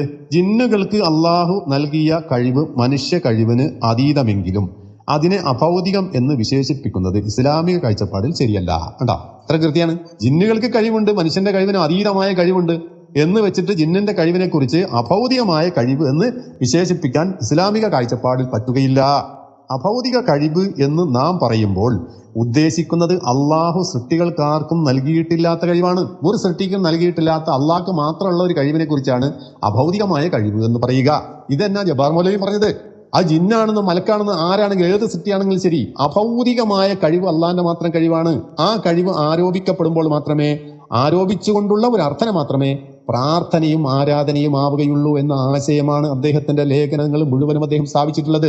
ആ ആശയത്തെ ചോദ്യം ചെയ്യാൻ ആ മീറ്റിംഗിൽ വന്നവരല്ല ദുനിയാവിൽ ഒരാൾക്കും കഴിഞ്ഞിട്ടില്ല, കഴിയേയില്ല. ആ ആശയത്തെ ഖണ്ഡിക്കുവാൻ ദുനിയാവിൽ ഒരു കുട്ടിക്കും കഴിഞ്ഞിട്ടൊരു കഴിയേയില്ല. അതാണ് എന്റെ വസ്തുത. അങ്ങനെ 2011 ഡിസംബർ 26-ാം തീയതിയിലെ ആ ദൗറ മീറ്റിംഗിൽ ഉച്ചയ്ക്ക് ശേഷം അബ്ദുൽ ജബ്ബാർ മൗലവി ഇറങ്ങിപ്പോവുകയും തുടർന്ന് അബ്ദുറഹ്മാൻ സലഫി ആ കാര്യത്തിൽ ഇടപെട്ടുകൊണ്ട് അദ്ദേഹം പറഞ്ഞു, ഈ വിഷയത്തിൽ ഒരു ദൗറ കൂടി നമുക്ക് സംഘടിപ്പിക്കാം. ആ ദൗറയിൽ ജിന്നിനോടുള്ള സഹായതേട്ടം എന്ന വിഷയത്തിൽ ഒരു ലേഖനം തയ്യാറാക്കണം. ആരാണ് തയ്യാറാക്കുക? അങ്ങനെ ചർച്ച ചെയ്തു. അങ്ങനെ ആ ലേഖനം തയ്യാറാക്കാൻ വേണ്ടി 2 ആളെ ചുമതലപ്പെടുത്തി. ഒന്ന് ഫൈസൽ മുസ്ലിയാർ, 2 ഹനീഫ് കായക്കൊടി. അങ്ങനെ അവർ 2 പേരും ലേഖനം തയ്യാറാക്കിയിട്ട് അടുത്ത സിറ്റിംഗിൽ കൊണ്ടുവരണം എന്ന് പറഞ്ഞു. അടുത്ത സിറ്റിംഗ് എന്നറിയോ? 2012 ജനുവരി 26. എന്റെ മനസ്സിൽ നിന്ന് ഒരിക്കലും മാഞ്ഞു പോകാത്ത 2 ഡേറ്റാണ്. എന്റെ ജീവിതത്തിൽ അങ്ങനെ മാഞ്ഞു പോകാത്ത ഡേറ്റ് ഇല്ല. ഞാൻ അങ്ങനെ എഴുതി കണക്കാക്കി വെക്കാറില്ല. ഇത് എന്റെ ജീവിതത്തിൽ വളരെ നിർണായമായ ആയതുകൊണ്ട് ഈ 2 ഡേറ്റുകൾ എന്റെ മനസ്സിലുണ്ട്. 2012 ജനുവരി 26-ാം തീയതി മീറ്റിംഗ് കൂടി. എവിടെ? പുളിക്കൽ അതേ ജാമിയ സലഫിയുടെ ലൈബ്രറി ഹാളിൽ കൂടിയിട്ടുള്ള മീറ്റിംഗിൽ ഈ ലേഖനങ്ങൾ വായിച്ചു, ചർച്ച ചെയ്തു. അതിന്റെ മുമ്പ് തന്നെ 2011 ഡിസംബർ 26-ന്റെ ആ മീറ്റിംഗിൽ അവസാനം അബ്ദുൽ ജബ്ബാർ മൗലവി ഇറങ്ങിപ്പോയതിന് ശേഷം അവിടെ ചില നാടകങ്ങൾ ഉണ്ടായിരുന്നു. എന്താ നാടകം എന്ന് വെച്ചാൽ, ആ നാടകത്തിൽ അബ്ദുറഹ്മാൻ സലഫി ചോദിച്ചു, ഈ ജിന്നിനുള്ള ഇസ്തിഹാനെ സംബന്ധിച്ച് നിങ്ങൾക്ക് എന്താണ് അഭിപ്രായം? ശിർക്കാണോ അതോ ഹറാമാണോ അതോ വസീലത്തു ശിർക്കാണോ എന്നൊക്കെയുള്ള കാര്യങ്ങൾ ചോദിച്ചപ്പോൾ ഭൂരിപക്ഷം ആൾക്കാർ പറഞ്ഞു അത് ശിർക്കാണ്. വേറെ ചില ആൾക്കാർ പറഞ്ഞു വസീലത്തുനില ശിർക്കാണ്, അതുകൊണ്ട് ഹറാമാണ്. അപ്പൊ വസീലത്ത് ശിർക്കാന്ന് പറഞ്ഞവരുണ്ട്, പിന്നെ ഹറാമാന്ന് പറഞ്ഞവരുണ്ട്, ശിർക്ക് എന്നാണെന്ന് പറയണമെന്ന് പറഞ്ഞവരുണ്ട്. അങ്ങനെ പല അഭിപ്രായക്കാരുണ്ട്. എന്നോട് ചോദിച്ചു അബ്ദുറഹ്മാൻ സലഫി എന്താ അഭിപ്രായം? ഞാൻ പറഞ്ഞു ഞാൻ അടുത്ത മീറ്റിംഗ് പറഞ്ഞോളാം, ഇപ്പൊ ഞാൻ പറയുന്നില്ല. ഞാനല്ലാത്ത എല്ലാവരും അഭിപ്രായം പറഞ്ഞു. ഏതായിരുന്നാലും അതിന്റെ അടിസ്ഥാനത്തിൽ ലേഖനം തയ്യാറാക്കിയിട്ട് അടുത്ത മീറ്റിംഗിൽ കൊണ്ടുവരാൻ തീരുമാനിച്ചു. അങ്ങനെയാണ് 2012 ജനുവരി 26-ാം തീയതി ഹനീഫ് കായക്കൊടി കൊണ്ടുവന്നിട്ടുള്ള ലേഖനം വായിച്ചത്. അങ്ങനെ വായിച്ച് അവതരിപ്പിച്ച് അവസാനം തീരുമാനം എടുത്തു. എന്താ തീരുമാനം എന്നറിയോ? എന്താണ് ഈ വിഷയത്തിൽ ഒരുപാട് ചർച്ച നടന്നിട്ടുണ്ട്, വൈകുന്നേരം വരെ ചർച്ച നടന്നിട്ടുണ്ട്. ആ ചർച്ച ചെയ്തതിന് അവസാനം എല്ലാം ചർച്ച ചെയ്ത് കഴിഞ്ഞതിന് ശേഷം ഇനിയിപ്പോ ബഷീറിന് എന്താണ് പറയാനുള്ളത്? ബഷീർ കഴിഞ്ഞ മീറ്റിംഗിൽ പറഞ്ഞിട്ടില്ലല്ലോ, അതുകൊണ്ട് ഈ വിഷയത്തെ സംബന്ധിച്ച് ബഷീറിന് പറയാനുള്ള അഭിപ്രായം പറയട്ടെ എന്ന് അബ്ദുറഹ്മാൻ സലഫി ആവശ്യപ്പെട്ടപ്പോൾ ഞാൻ നാസറുൽ ഖസാറിന്റെ ഒരു ലഘു പുസ്തകമുണ്ട്, തൗഹീദുമായി ബന്ധപ്പെട്ടുകൊണ്ടുള്ള ആ ലഘു പുസ്തകത്തിൽ നിന്ന് 4 ഉദ്ധരണി വായിച്ച് കേൾപ്പിച്ചു. അതിൽ പറഞ്ഞ സംഗതി എന്താ വെച്ചാൽ അത് വസിയത്തിനിൽ ശിർക്കാണ്, ഹറാമാണ്, മുത്തലക്കൻ ശിർക്ക് എന്ന് പറയാൻ പറ്റൂല എന്നുള്ള വാചകം വായിച്ച് കേൾപ്പിച്ചു. അതോടുകൂടി അബ്ദുറഹ്മാൻ സലഫി പിന്നെ എന്നോട് പറഞ്ഞത്, നീ അങ്ങനെ പറയുമെന്ന് ഒരു കാലത്ത് ഞങ്ങൾ വിചാരിച്ചിട്ടില്ല എന്ന്. അപ്പോൾ ഞാൻ കേനമിന്റെ നിലപാടിന് അനുകൂലമായി സംസാരിക്കുമെന്ന് അബ്ദുറഹ്മാൻ സലഫി വിചാരിച്ചുകൊണ്ടാണ് എന്നോട് ചോദിക്കാൻ തന്നെ കാരണം. പിന്നെ അദ്ദേഹം എന്നോട് പറഞ്ഞിട്ടുണ്ട്. അപ്പോൾ അതിനുശേഷം പിന്നെ ഒരു തീരുമാനം എടുത്തു. എന്താ തീരുമാനം എന്നറിയാം? അബ്ദുറഹ്മാൻ സലഫി നോട്ടിൽ എഴുതി വായിച്ചു. എന്താണ്? ജിന്നിനോടുള്ള പ്രാർത്ഥന അത് ശിർക്കാണ്. ജിന്നിനോടുള്ള ഇസ്തിആന, സഹായ തേട്ടം എന്ന് പറഞ്ഞാൽ അത് ശിർക്കാകുന്നതുണ്ട് എന്നും ഹറാമാകുന്നതുണ്ട് എന്നും വസീലത്ത് ശിർക്കാകുന്നതുണ്ട് എന്നൊക്കെ പണ്ഡിതന്മാർക്ക് അഭിപ്രായമുണ്ട്. ഏതായിരുന്നാലും അത് നിഷിദ്ധമാകും, ഹറാമാകുന്നു. ജിന്നിനുള്ള ഇസ്തിആന ഹറാമാകുന്നു എന്നാണ് എഴുതി തീരുമാനമായി. എല്ലാവർക്കും സമ്മതമായി, തൃപ്തിയായി. നമ്മൾക്ക് ആ വൈജ്ഞാനികമായ ചർച്ച കൂടി പോയി കഴിഞ്ഞാൽ എടുക്കാവുന്ന ഒരു തീരുമാനം അതേ ഉള്ളൂ. ആ തീരുമാനം എടുത്തു, അങ്ങനെ പിരിഞ്ഞു പോയി. അതോട് തീരണ പ്രശ്നം. സത്യത്തിൽ അവിടെ തീരണ്ട, അവിടെ തീർന്നില്ല. ഇവിടെ ഭൂരിപക്ഷം ഇല്ലാത്തതുകൊണ്ട് അതിന്റെ മേലെ ജമിയത്തുൽ ഉലമന്റെ അതിന്റെ എക്സിക്യൂട്ടീവിൽ കൂടിയിട്ട് അത് ഈ പറഞ്ഞ മീറ്റിങ്ങിലൊന്നും ആരില്ലാന്നറിയാം. സക്കരിയ സലാഹി ഇതിലൊന്നും പങ്കെടുത്തില്ല. മൂപ്പർക്ക് ഇതിന്റെ എല്ലാ കുതന്ത്രങ്ങളും മനസ്സിലാക്കിയതുകൊണ്ട് മൂപ്പറേന്ന് ഒഴിഞ്ഞു നിന്നതാണ്. പക്ഷേ ജമിയത്തുലിന്റെ എക്സിക്യൂട്ടീവിൽ ആരുണ്ട്? അദ്ദേഹം ഒറ്റക്കായ സന്ദർഭത്തിൽ അദ്ദേഹത്തെ കൊണ്ട് നിർബന്ധിച്ച് ശിർക്കാകുന്നു എന്ന് എഴുതി ഒപ്പിടിക്കുകയും ചെയ്തു എന്നതാണ് ഉണ്ടായിട്ടുള്ളത്. അപ്പൊ ദൗറയിലെടുത്ത തീരുമാനം ഹറാമാകുന്നു, പാടില്ലാത്തതാകുന്നു എന്ന നിലപാടാണ്. അതിലെല്ലാവർക്കും സമ്മതവുമായിരുന്നു. പിന്നെ എങ്ങനെയാണത് മാറിപ്പോയത് എന്നുള്ളതിനെ പറ്റി ഒരു തിരുവാടും ഇതുവരെ ഉണ്ടായിട്ടില്ല. ഇതാണ് ഇതിന്റെ ചരിത്രപരമായ പശ്ചാത്തലം. ഇതൊക്കെ ഒന്ന് പറയേണ്ടത് ആവശ്യമാണ്. ഇതൊക്കെ മറന്നുപോലോ. ഇതൊക്കെ ഈ സത്യങ്ങളൊക്കെ ഇവിടെ നിലനിൽക്കേണ്ടതാണല്ലോ. ഇവിടെ നടന്നുപോയ കാര്യങ്ങളൊക്കെ നിലനിൽക്കേണ്ടതാണല്ലോ. അതൊന്നും കുഴിച്ചുമൂടാൻ പറ്റിയൊരു സംഗതിയല്ലല്ലോ എന്നതുകൊണ്ടാണ് ഞാനിത് പറയുന്നത്. ഞാൻ ഈ പായം പടമൊക്കെ കെട്ടിവെച്ച അതിനെല്ലാം പോണ്ടാൻ തീരുമാനിച്ചാ. പക്ഷെ ചില ആൾക്കാർ സമ്മതിക്കുന്നില്ല. ഇതൊക്കെ ഒന്ന് പറയിപ്പിച്ചേ അടങ്ങൂ എന്നതുകൊണ്ടാണ് ഞാനിത് പറയാൻ നിർബന്ധിതനായി. തൽക്കാലം ഇന്നത്തെ ഈ ചരിത്രപരമായ പശ്ചാത്തലത്തെ കുറിച്ചുള്ള ഈ വിവരണം ഇവിടെ അവസാനിപ്പിക്കുകയാണ്. ഇൻഷാ അല്ലാഹ് തുടർന്ന് ചില കാര്യങ്ങൾ പിന്നീട് നമുക്ക് പറയാം. ഇപ്പൊ തൽക്കാലം അവസാനിപ്പിക്കുകയാണ്. എല്ലാവരും നിഷ്പക്ഷമായി സത്യസന്ധമായി ഇത് കേൾക്കണം എന്ന് എനിക്ക് പറയേണ്ടത്. ഇതിലുള്ള കുതന്ത്രങ്ങളും കുനുഷ്ടുകളും തിരിച്ചറിയണം. ഇതൊന്നും വൈജ്ഞാനികമായ ഒരു ചർച്ചയുടെ ഭാഗമായിട്ട് കൊണ്ടുവന്നതല്ല.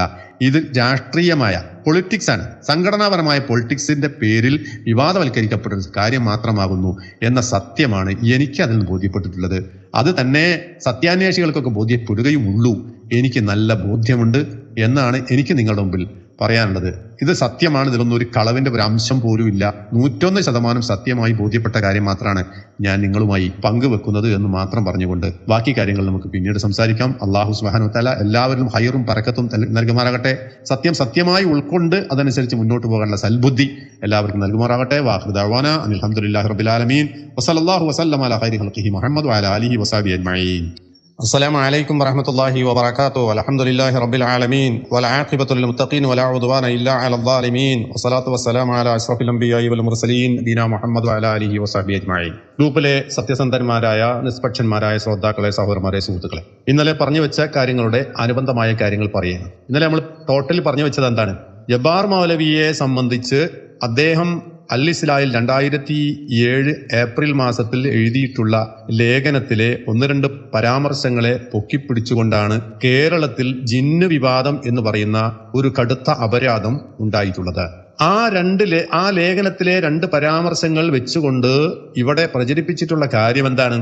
ജബ്ബാർ മൗലവി ജിന്നുകളോട് സഹായം തേടിയാൽ ശിർക്കാവുകയില്ല എന്ന് പറഞ്ഞു.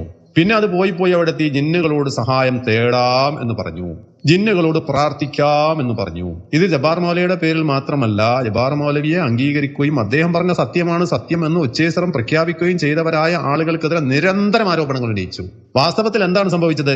ഞാൻ നേരത്തെ വിശദീകരിച്ചിട്ടുണ്ട്. 2011 ഡിസംബർ 26-ാം തീയതിയിലും 2012 ജനുവരി 26-ാം തീയതിയിലും പുളിക്കൽ ജാമിയ സലഫിയയിലെ ലൈബ്രറി ഹാളിൽ ചേർന്നിട്ടുള്ള വളരെ സുപ്രധാനമായ ദൗറകളുടെ അന്തിമമായ തീരുമാനം എന്ത് ഞാൻ പറഞ്ഞു. ജിന്നിനുള്ള സഹായാർത്ഥന, ജിന്നിനുള്ള പ്രാർത്ഥന ശിർക്കാണ്, ജിന്നിനുള്ള സഹായാർത്ഥന മൊത്തത്തിൽ എന്താണ്? അത് ഹറാമായ കാര്യമാകുന്നു എന്ന് തീരുമാനമെടുത്ത് പിരിഞ്ഞു പോയതാണ്. അത് വളരെ കൃത്യമായ ഒരു തീരുമാനമാണ്. ആ തീരുമാനമെടുത്ത് കഴിഞ്ഞു പോയതിനു ശേഷം പിന്നെ കേരള ജമിയത്തുൽ ഉലമയുടെ എക്സിക്യൂട്ടീവ് മീറ്റിംഗിൽ കൂടിയിട്ട് നിരുപാധികം ശിർക്കാണ് എന്ന് വിധി പ്രഖ്യാപിക്കുകയും അത് പിന്നെ നാട്ടിൽ നീളം പ്രചരിപ്പിക്കുകയും ചെയ്തു. അതായത് ഈ 2 ദൗറകളും ഒരു പ്രധാനപ്പെട്ട പോയിന്റാണ്, ഒരു ടേണിംഗ് പോയിന്റാണ്. അത് എന്തിനു വേണ്ടിയാണ് ഉപയോഗിച്ചത്? ജിന്ന് വിവാദം എന്ന് പറയുന്ന വിവാദത്തെ സാമൂഹ്യവൽക്കരിക്കാൻ വേണ്ടി ഉണ്ടാക്കിയിട്ടുള്ള ഉഡായിപ്പ് പരിപാടിയായിരുന്നു അത്. എന്ന് വെച്ചാൽ നാട്ടിലെ ജനങ്ങൾ, സാധാരണ ജനങ്ങൾ, അതാത് മഹലിൽ ജീവിക്കുന്ന സാധാരണ പച്ച പാവങ്ങളായ മനുഷ്യന്മാരെ അവർക്ക് എന്താണ് ജിന്ന് എന്നോ, ജിന്നിന്റെ പ്രവർത്തനം എന്താണെന്നോ, അഭൗതികം എന്താണെന്നോ, കാര്യകാരണം എന്താണെന്നോ ഇതൊന്നും തിരിയാത്തവരായ ആളുകൾക്കിടയിൽ ഇത് കൊണ്ടുവന്നിടുകയും അഭൗതികമായ ജിന്നുകളോട് പ്രാർത്ഥിച്ചാൽ ശിർക്കാവുകയില്ല എന്ന് വാദിക്കുന്നവരാകുന്നു ഇത് എന്ന് ആക്ഷേപിച്ചുകൊണ്ട് നിരന്തരമായ പ്രചരണങ്ങൾ നടത്താൻ വേണ്ടിയുള്ളൊരു വേദിയാക്കി ഈ 2 ദൗറകളെ മാറ്റുകയാണ് ഉണ്ടായത്. ആ ദൗറയുടെ ശേഷം ഉണ്ടായ കാര്യങ്ങളെ മാറ്റുകയാണ് ഉണ്ടായത്. അത് വ്യാപകമായി പ്രചരിപ്പിച്ചു എന്ന് പറഞ്ഞാൽ എത്രത്തോളം എന്ന് ഞാൻ നേരത്തെ മേലെ ഒരു ഫോട്ടോ ഇട്ടിട്ടുണ്ട്. അതാരാന്നറിയങ്ങൾ? ആ നടുവിലിരിക്കുന്ന സാത്വികനായ ഒരു മനുഷ്യനാണ്, വലിയൊരു ഇൽമുള്ള മനുഷ്യനാണ്, അബ്ദുൽ ജബ്ബാർ മൗലവി തുറക്കൽ. അദ്ദേഹത്തിന്റെ നമ്മൾ ഇവിടുന്ന് അങ്ങോട്ട് നോക്കുമ്പോൾ ഇടത്തിരിക്കുന്ന ആളാണ് അനസ് മൗലവി, വലത്തിരിക്കുന്ന ആളാണ് അനീഫ് കായക്കൊടി. രണ്ടാളും ജബ്ബാർ മൗലവി ഓതിക്കൊടുക്കുന്ന കിതാബ് വായിച്ച് താടിക്ക് കയ്യും കൊടുത്തിട്ട് നിൽക്കുന്ന ചിത്രമാണ് ഞാൻ കാണുന്നത്. ഇങ്ങനെ ഇൽമു പഠിപ്പിച്ചു കൊടുത്തിട്ടുള്ള ഒരു മനുഷ്യനെ സംബന്ധിച്ച്, ഒരു സാത്വികനായ മനുഷ്യനെ സംബന്ധിച്ച് അനീഫ് കായക്കൊടി പറഞ്ഞു പ്രചരിപ്പിച്ചാൽ അറിയോ? അദ്ദേഹം കേരളത്തിലെ അംർ ബിൻ ലുഹയ്യാണ്. അംർ ബിൻ ലുഹയ്യ് എന്ന് പറഞ്ഞാൽ ആരാന്ന് അറിയാം നിങ്ങൾ?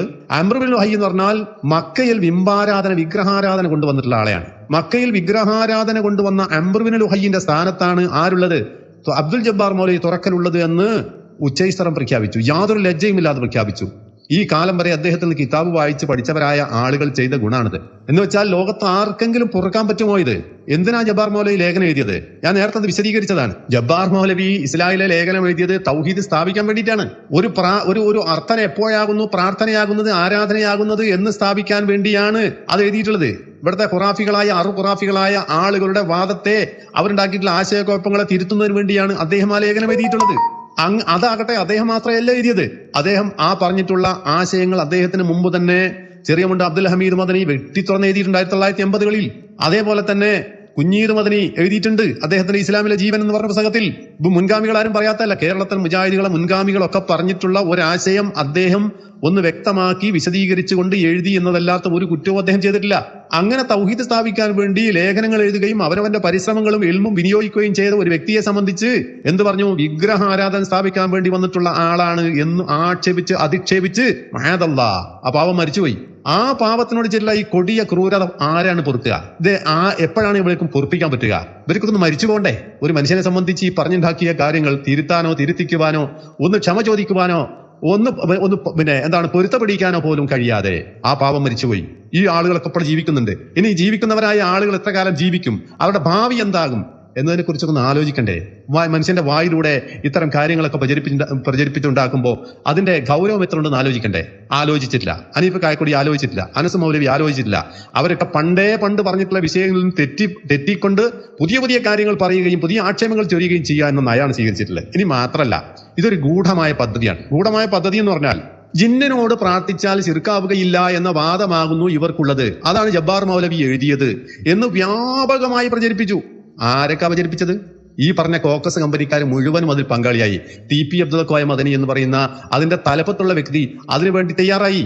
അദ്ദേഹം സത്യധാര എന്ന് പറയുന്ന ഖുറാഫികളായ പിന്തിരിപ്പന്മാരായ ഖുറാഫികൾ, ആര്? ഈ പറയുന്ന നേരത്തെ പറഞ്ഞ അമ്പലക്കട് അബ്ദുൽ ഹമീദ് ഫൈസിയുടെ നേതൃത്വത്തിലുള്ള മഹാകൊടിയ ഫിത്തനക്കാരനായ അയാളുടെ സത്യധാര എന്ന് പറയുന്ന മാസികയിൽ അഭിമുഖം കൊടുക്കുകയും ജിന്നുകളോട് പ്രാർത്ഥിച്ചാൽ ശിർക്കാവുകയില്ല എന്ന വാദം ഇവർക്കുണ്ട് എന്ന് വാദിക്കുകയും ചെയ്തു. ആര്? TP അബ്ദുൽ കോയ മദനി. അതേപോലുള്ള അഭിമുഖം ആർക്ക് കൊടുത്തു? കേരളത്തിൽ ജമാഅത്തെ ഇസ്ലാമിക്കാരുടെ പ്രബോധനത്തിന് കൊടുത്തു. അപ്പൊ പ്രബോധനക്കാർക്ക് ഒരു ലാക്ക് കിട്ടി. അതുപോലെ തന്നെ സത്യധാരക്കാരെ പിന്തിരിപ്പൻ ഖുറാഫികൾക്ക് അഭിമുഖം കൊടുത്തു. ജമാഅത്തെ ഇസ്ലാമിക്കാർ എന്ന തനിച്ച ഇഖ്വാനികൾക്ക് അഭിമുഖം കൊടുത്തു. ആർക്കൊക്കെ കൊടുത്തു? മാത്രല്ല, അഴിഞ്ഞിലം സമ്മേളനത്തിന്റെ സോവനീറിൽ പ്രൊഫസർ അബ്ദു, ഞാനൊരു വലിയ കമ്പനിയുള്ള നല്ലൊരു മനുഷ്യനായിരുന്നു, പക്ഷേ സംഘടനാ വ്യാപാരം മൂത്ത് അയാളും എഴുതി എന്ത്? ജിന്നുകളോട് പ്രാർത്ഥിച്ചാൽ ശിർക്കാവുകയില്ല എന്ന് വാദമുണ്ട് എന്ന നിലയിലുള്ള ലേഖനങ്ങൾ എഴുതി പ്രചരിപ്പിച്ചു. മാത്രല്ല, ജക്കരിയ സലാഹി റഹിമഹുല്ലയെ 2013 പുറത്താക്കിയിട്ട് പത്രക്കുറിപ്പ് കൊടുത്തു. മാതൃഭൂമി പത്രത്തില് ഒരു 5 കോളം ന്യൂസ് കൊടുത്തു. അതിൽ പറഞ്ഞ എന്താണെന്നറിയങ്ങള്? ജിന്നുകളോട് പ്രാർത്ഥിച്ചാൽ ശിർക്കാവുകയില്ല എന്ന വാദമുള്ളത് കൊണ്ടാണ് പുറത്താക്കിയത്. അങ്ങനെ ഒരൊറ്റ കളവ് 10,000 മടങ്ങ് ആവർത്തിച്ച് സത്യമാക്കാൻ വേണ്ടിയുള്ള ഗീബൽസിയൻ തന്ത്രങ്ങൾ ഈ ആളുകൾ പയറ്റി. സത്യവുമായ ഒരു പുലബന്ധം പോലും ഇല്ലാത്ത ഈ പ്രചരണങ്ങൾ ഇത്രയും ഊക്കായി പ്രചരിപ്പിച്ചത് എന്തിനു വേണ്ടിയാണ്? എന്താ ഇതുകൊണ്ട് ഇവിടെ നേടിയത്? ആലോചിക്കേണ്ട കാര്യമുണ്ട്. സംഘടനക്കാരായ മുഴുവൻ ആൾക്കാരും ആലോചിക്കേണ്ട കാര്യമുണ്ട്. എന്താണ് ഇതുകൊണ്ട് നിങ്ങൾ നേടിയത്? ഇത്രയും വലിയൊരു അക്രമം, വലിയൊരു വലിയ ഒരു കളവ്, ഇത്രയും വലിയ ഗീബൽസിയൻ ആശയങ്ങൾ ഈ പറയുന്ന സംഗതികൾ ഇത്രയും ഊക്കോടുകൂടി ഈ കേരളക്കരയിൽ മുഴുവനായി പ്രചരിപ്പിച്ചിട്ട് എന്താണ് നിങ്ങൾ നേടിയത്? അതുകൊണ്ടുണ്ടായ ഇമ്പാക്ട് എന്താണ്? അതുകൊണ്ട് നമ്മൾ മനസ്സിലാക്കേണ്ടതുണ്ട്. അപ്പൊ സഹോദരന്മാരെ, നിങ്ങൾ ശരിക്കും ശ്രദ്ധിക്കണം. ഇനി എല്ലാ സംഘടനക്കാരോടും ഞാൻ പറയണം, ഒരു കൂട്ടർക്ക് മാത്രമല്ല, എല്ലാ സംഘടനക്കാരോടും ചില നസീഹത്ത് എനിക്കുണ്ട്. അത് വെച്ചിട്ട് വേണം അടുത്ത വിഷയത്തിലേക്ക് ഞാൻ വരാൻ. അതായത് ഈ 2007 മുതൽ തുറന്നു വിട്ടിട്ടുള്ള ഈ ഭൂതം, അത് എന്തൊക്കെ നാശങ്ങളാണ് ഈ ഉമ്മത്തിൽ ഉണ്ടാക്കിയിട്ടുള്ളത്. ഒരു നൂറ്റാണ്ട് പാരമ്പര്യമുള്ള മുജാഹിദ് പ്രസ്ഥാനത്തെ ഇന്ന് കാണുന്ന തരത്തിൽ ഛിദ്രമാക്കി നശിപ്പിച്ച് തൂഫാനാക്കിയതിൽ ഇതിന് വലിയ പങ്കുണ്ട്. 2002 പിളർപ്പ് മുതൽ അതിന് പങ്കുണ്ട്. 2002 പിളർന്നതാരാണ്? മടവൂർ വിഭാഗക്കാർ വേറെ പോയി, KNM വേറെ പോയി. ആദ്യമായി ഈ ജിന്ന വിവാദം കൊണ്ടുവന്നതാരാന്ന് നിങ്ങള്? KNM-നെ അടിക്കാൻ വേണ്ടിയിട്ട് മർക്കസ് ദഅവ വിഭാഗക്കാരാണ് ഇത് കൊണ്ടുവന്നത്. ആ പിളർപ്പിന്റെ തുടക്ക കാലഘട്ടത്തിൽ കോഹിനൂർ പള്ളിയിൽ ജിന്നറക്കൽ ചികിത്സ നടക്കുന്നുണ്ട് എന്ന് പ്രചരിപ്പിച്ചതാരാണ്?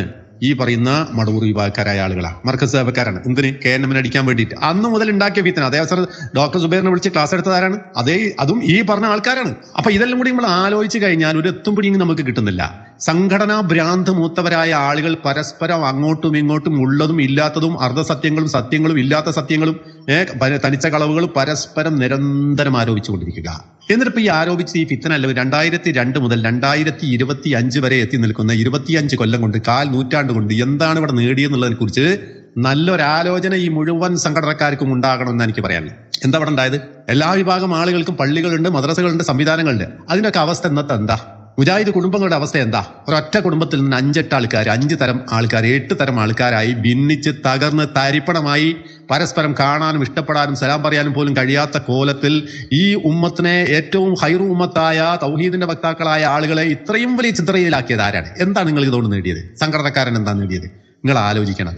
മാത്രല്ല, നമ്മൾ ഉണ്ടാക്കിയിട്ട്, അതായത് 2002 മുതൽ 2012 വരെയുള്ള ഏകദേശം 8 കൊല്ലക്കാലം എന്ന് പറഞ്ഞാൽ മുജാഹിദ് പ്രസ്ഥാനത്തിന്റെ സുവർണ്ണ കാലഘട്ടമാണ്. അന്ന് ഏറ്റവും അധികം താഴ്വത്ത് നടന്നിട്ടുള്ള കാലാണ്.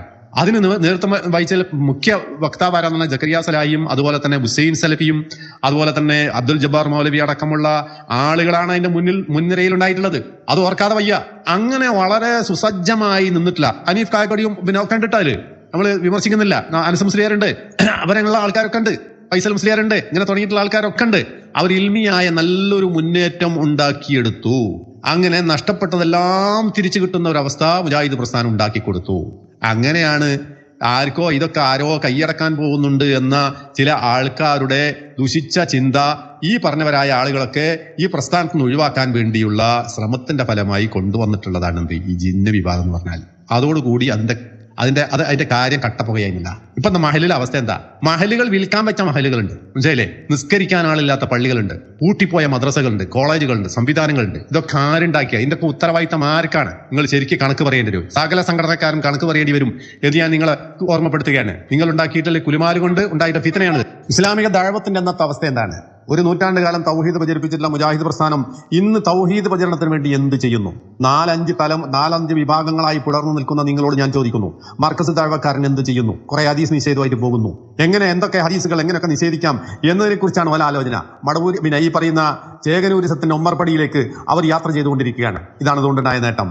KNM-കാരന്റെ കഥ അതിനേക്കാളും കഷ്ടമാണ്. പിന്നെ അതിലൊരല്പം കൂടി ഫൈസൽ മുസ്ലിയാരുടെ നേതൃത്വത്തിലുള്ള ഒരു 5-10 ആളുകൾ നടത്തുന്ന ദഅവത്ത് ഞാനിവിടെ അംഗീകരിക്കുകയാണ്. ഇസ്ലാമിക ദഅവത്ത് എന്ന നിലയ്ക്ക് എന്തെങ്കിലും കേരളത്തിൽ ചെയ്യുന്നുണ്ടെങ്കിൽ ആ പറഞ്ഞിട്ടുള്ള 5-10 ആൾക്കാർക്ക് മാത്രമേ, വിസ്തക്കാരെന്ന് ഞാൻ കൂട്ടുന്നില്ല കേട്ടോ.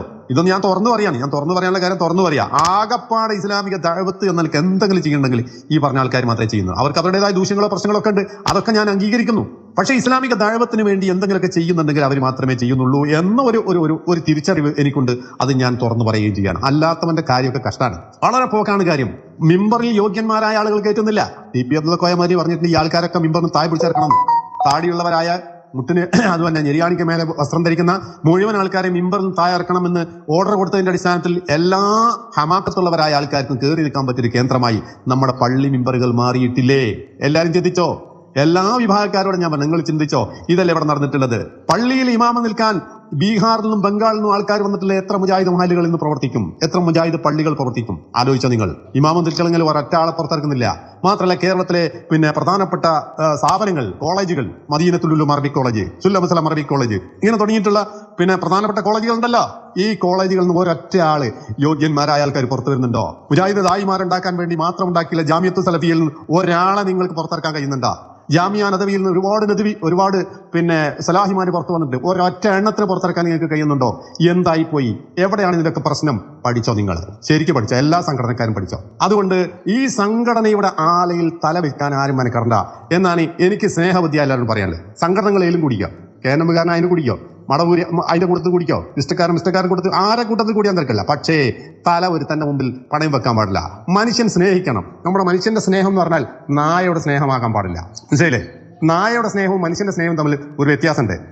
സംഘടനാ ഭക്തി മൂത്തവനെ സംബന്ധിച്ചിടത്തോളം നായയുടെ സ്നേഹമായിരിക്കും അവർക്ക് ഉണ്ടാവുക. നായന്റെ സ്നേഹം നടന്നതാ യജമാനെ എങ്ങനെ സംരക്ഷിക്കാൻ പറ്റും എന്നതാണ്. 4 നേരം ഭക്ഷണം കൊടുക്കുന്ന യജമാനെ എങ്ങനെ സംരക്ഷിക്കാൻ പറ്റുന്ന നായ ആലോചിക്കുക. അതായത് 4 നേരം ഭക്ഷണം കൊടുക്കുന്നവൻ തന്റെ യജമാനൻ ഒരു കള്ളുകുടിയനാണെങ്കിൽ സംരക്ഷിക്കും. അവൻ മറ്റുള്ളവനെ കൊലപാതകം നടത്തിയാലും അവനെ സംരക്ഷിക്കും. പിടിച്ചു പറിച്ചാലും യജമാനെ സംരക്ഷിക്കും. യജമാനെ സംരക്ഷിക്കുക എന്നുള്ള സ്നേഹബന്ധമാണ് ആർക്കുള്ളത്? നായക്കുള്ളത്. അത് സ്നേഹബന്ധത്തിന്റെ അങ്ങേ തലയാണ്. പണ്ടൊരു കവി പറഞ്ഞിട്ടുണ്ടല്ലോ, അന്തകൽ കൽബി എന്താണ്? അന്തകൽ കൽബി ഫി ഹിഫാദി കലിൽ ഹുബ്ബി വഖത്തൈസി ഫി ഖിറാഇൽ ഖതൂബി എന്നോ മറ്റോ ഉണ്ട്. ഈ പ്രയാസങ്ങൾ സ്വീകരിക്കുന്ന കാര്യത്തിൽ ആടുകളെ പോലെയാണ്, നീ സ്നേഹം നിലനിർത്തുന്ന കാര്യത്തിൽ നായെ പോലെയാണെന്ന് പറയുന്നത്. എന്ന് പറഞ്ഞാൽ സ്നേഹം നിലനിർത്തുന്ന അങ്ങേ തല നായന്റെയാണ്. പക്ഷെ നായന്റെ സ്നേഹം മനുഷ്യന് പറ്റൂല. മനുഷ്യനെ സംബന്ധിച്ചിടത്തോളം അവന് യജമാനാണെങ്കിലും ശരി, വാപ്പയാണെങ്കിലും ശരി, ഉമ്മയാണെങ്കിലും ശരി, സംഘടനാ നേതാവാണെങ്കിലും ശരി, ആരാണെങ്കിലും ശരി, അവനെ സ്നേഹിക്കുന്നത് നിലപാടിന്റെ അടിസ്ഥാനത്തിലായിരിക്കണം. നിലപാട് തെറ്റിയോ അവനെ സ്നേഹിക്കാനോ അവനോട് അവന് സ്നേഹിക്കാൻ പറ്റില്ല. വിയോജിക്കേണ്ട കാര്യത്തിൽ വിയോജിക്കാൻ പറ്റണം. അതാണ് സംഘടനയോടും സംഘടനാ നേതാക്കന്മാരും സ്വന്തം വാപ്പാനോട് പോലും ഉണ്ടാകേണ്ട സ്നേഹത്തിന്റെ അതിർവരമ്പ്. അതാണ് അനുയോജ്യമായ കാര്യങ്ങൾ പറഞ്ഞാൽ സഹായിക്കുക. അത് ആരെയും സഹായിക്കുക, ഏത് സംഘടനക്കാരെയും സഹായിക്കുക. അതേ അവസരം ശരിയല്ലാത്തത് പറഞ്ഞാൽ വിയോജിക്കുകയും ചെയ്യുക എന്ന ഒരു നിലപാട് തറ എല്ലാ മനുഷ്യന്മാർക്കും, മുസ്ലിമായ എല്ലാ മനുഷ്യന്മാർക്കും ഉണ്ടാകണം. പ്രത്യേകിച്ച് സകല സംഘടനക്കാർക്കും ഉണ്ടാകണം എന്ന് ഞാൻ പറയാണ്. അതില്ല എങ്കിൽ ഈ ജിന്നി വിവാദം പോലെയുള്ള ധാനിച്ച നാട്ടാൽ മുളക്കാത്ത കളവുകൾ പരസ്പരം പറയുകയും അത് പ്രചരിപ്പിക്കുകയും എന്നിട്ട് മലക്കുകൾക്ക് പണിയുണ്ടാക്കുകയും നരകം വിലക്ക് വാങ്ങുകയും ചെയ്യുന്ന അവസ്ഥയായിരിക്കും ഓരോരുത്തർക്കും ഉണ്ടാകാൻ പോകുന്നുള്ളത്. അതിനെക്കുറിച്ചൊരു ബോധം എല്ലാ ആളുകൾക്കും ഉണ്ടാകണമെന്ന് ഞാൻ വളരെ നസീഹത്തോടു കൂടി ഇത് കേൾക്കുന്ന മുഴുവൻ ആളുകളെയും ഉപദേശിക്കുകയാണ്. എന്നിട്ട് ഞാൻ വിഷയത്തിലേക്ക് വരാൻ സാധാ ഇതൊക്കെ പറയേണ്ടത് അത്യാവശ്യമാണ്. കാരണം ഈ സമയത്തല്ലേ ഇത് പറയാൻ പറ്റൂ, വേറെ സമയത്തിന് കിട്ടൂലല്ലോ. കുറെ ആൾക്കാർ ഇത് കേൾക്കാൻ വേണ്ടി വന്നിട്ടുണ്ടല്ലോ. എല്ലാവരിലേക്കും ഈ സന്ദേശം കൈമാറണം എന്ന് കൂടി എനിക്കൊരു ഉദ്ദേശമുണ്ട്. അതുകൊണ്ട് തന്നെയാണ് ഇത്രയും കാര്യങ്ങൾ പറഞ്ഞത്. ഈ പറഞ്ഞതിലൊക്കെ ഒരുപാട് തത്വങ്ങളുണ്ട് എന്ന കാര്യം ചിന്തിക്കുന്നവർക്ക് മനസ്സിലാക്കാൻ കഴിയും. ഇൻഷാ അല്ലാഹ് ബാക്കി കാര്യങ്ങളില്ല.